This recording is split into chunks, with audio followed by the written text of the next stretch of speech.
भिडियोमा चाहिँ हामीले तपाईलाई कस्टमरले ल्याइदिनु भएको बक्सामा वायरिङ सेटिङ गरेर देखाउँदै छौं। वायरिङ डायग्राम चाहिँ अन्तिममा तपाईले हेर्न सक्नुहुनेछ, त्यो राखिदिन्छौं अन्तिममा र सेटिङ गर्नको लागि चाहिँ भिडियोको लिंक तल राखिदिन्छु, त्यो हेरेर तपाईले यो थर्मोस्ट्याट जोड्न सक्नुहुन्छ। हेलो नमस्ते साथीहरु, तपाईहरुलाई अबिराम इन्क्युबेटर एन्ड मेसिनरी च्यानलमा स्वागत छ। साथीहरु, आजको यस भिडियोमा ग्राहकले एउटा बक्सा ल्याइदिनु भयो, जस अन्तर्गत हामीले चाहिँ वायरिङ सेटिङ गरेर उहाँलाई मेसिन तयार गरेर दिएका छौं।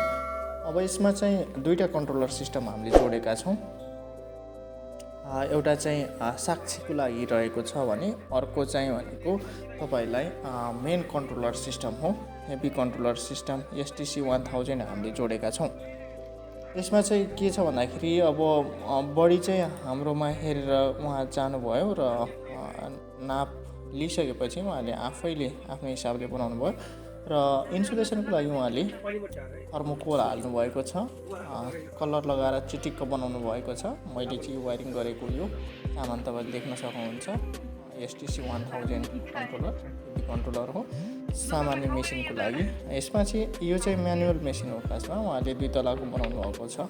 यसमा दुईवटा ट्रे राख्न मिल्छ। ट्रे चाहिँ उहाँले घरमै राखेर आउनु भएको हो। खासमा दुईटा ट्रे राख्न मिल्छ र हातले अन्डा साँझ बिहान पल्टाइदिनु पर्छ। एउटा हेभी फ्यान छ, 5 इन्चीको हेभी फ्यान DC मा छ। त्यस्तै दुईटा चिम प्रयोग गरेको छ यसमा हिटको लागि, अनि उज्यालोको लागि 3 वाटको LED प्रयोग गरिएको छ।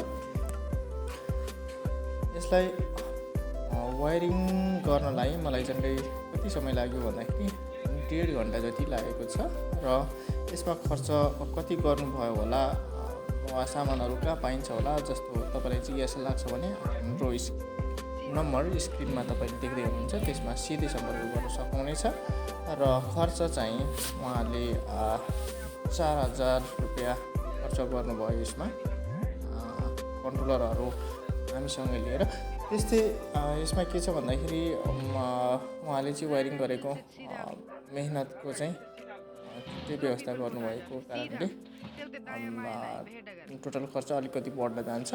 यदि तपाईहरुलाई पनि कुनै जिज्ञासा छ वा मेसिन तपाईसँग बक्सा छ भने आफूले पनि वायरिङ सेटिङ गर्न सक्नुहुन्छ र यदि हामी मार्फत गराउन चाहनुहुन्छ भने केही पारिश्रमिक दिएर त्यो पनि गर्न सक्नुहुनेछ र तपाईसँग भएको मेसिन मर्मत सम्भार गर्नुपर्ने छ भने पनि हामीलाई सम्झाउन सक्नुहुनेछ। हामीले किसानको लागि वा तपाईको लागि विभिन्न किसिमका ह्याचरी मेसिन, इन्क्युबेटरहरु, ड्रायर मेसिनहरु बनाइरहेका छौं र विभिन्न पार्ट्सहरु पनि रिभ्यू गर्ने गर्दछौं। कतिपय ठाउँमा हामी आफै पुगेर पनि त्यहाँ पुगेर तपाईहरुलाई सेवाहरू दिने गर्दछौं। र भिडियो अन्तिमसम्म हेरिदिनु भयो, तपाईलाई धेरै धेरै धन्यवाद।